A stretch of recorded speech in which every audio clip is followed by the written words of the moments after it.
All right, you may have been wondering, because so many people are, how is AI going to change the economy, and specifically, might it change my job as well? That is a primary fear for a lot of people, and it's an issue that our partners at the Dallas Business Journal have been covering. Editor-in-Chief Will Anderson is back with us once again today. Thanks so much for being here, Will. Glad to be back.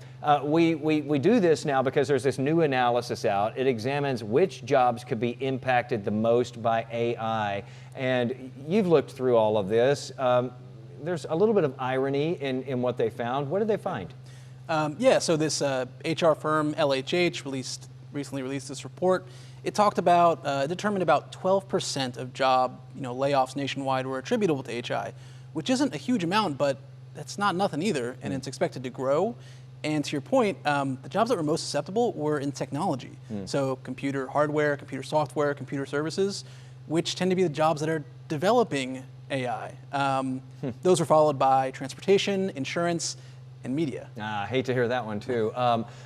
It's interesting because so many of these jobs, as you mentioned in technology, in recent years, it's like people were told, hey, go in that direction. That's where the world is headed. That's where the economy is headed. And so a lot of people went to school for those sorts of jobs, and now they're being knocked out of them because AI can do it a lot faster. They were held up by policymakers and community leaders as good jobs. They paid well. They used these STEM skills. So if those are hit hard, that could put people in a crunch. Now, where do you see the impact here in DFW, in North Texas, when you start talking about AI actually replacing people in the workforce?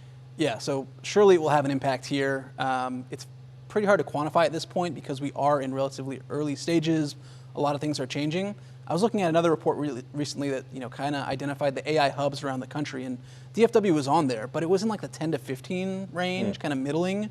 So not as exposed as a place like San Francisco or Silicon Valley.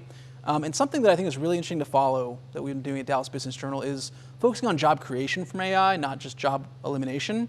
And we were one of the first to report, or maybe the first. There's a Taiwanese company called Wistron that wants to create up to 2 supercomputer factories in Fort Worth.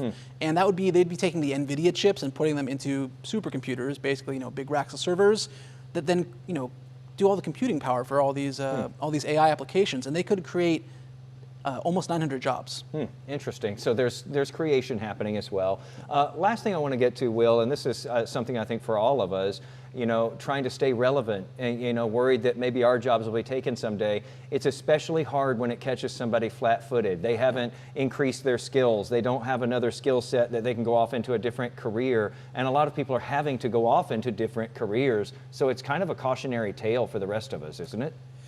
I think so. And, I try to be optimistic. And I think one thing to do is think about all the frustration we have with technology in our jobs. We get frustrated with our email, or our computers don't work the way we want to.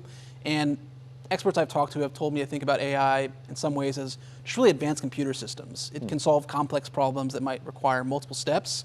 So in that vein, like thinking about AI as something that can automate or kind of figure out what you're trying to do with technology and remove, like an office space when they're throwing the, beating up the printer, destroying all the technology, like getting rid of some of that really frustrating part of technology. And then you can start thinking about it as a productivity enhancer and not a job eliminator. So embrace it a little bit. Don't only be afraid of it out there, but go play with ChatGPT. I mean, figure out what you can do with it. And work on those skills on the other side, just in case it comes for your job someday. Will Anderson with the Dallas Business Journal. Thanks as always for being on. Great article on this. If you want to check it out, just look at them online. Dallas Business Journal's there. Really appreciate it. Thanks.